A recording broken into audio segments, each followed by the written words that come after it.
anger makes them feel tough.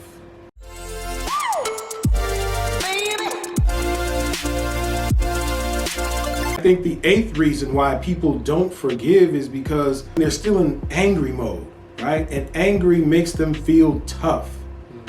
And they feel like if they forgive, they lose that toughness, making them feel weak. You feel what I'm saying? Mm-hmm. Yeah.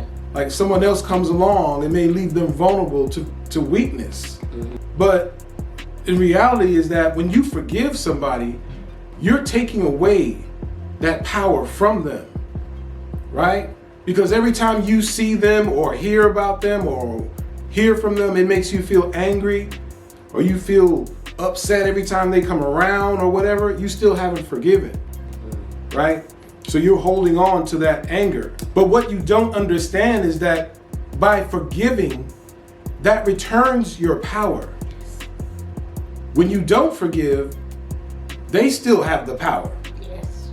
They control how you behave, how you interact with people, how you act around people. And ultimately, that's not what you want. Great. Coming up next, part 4. Listen, whatever you do, you don't miss it. Huh?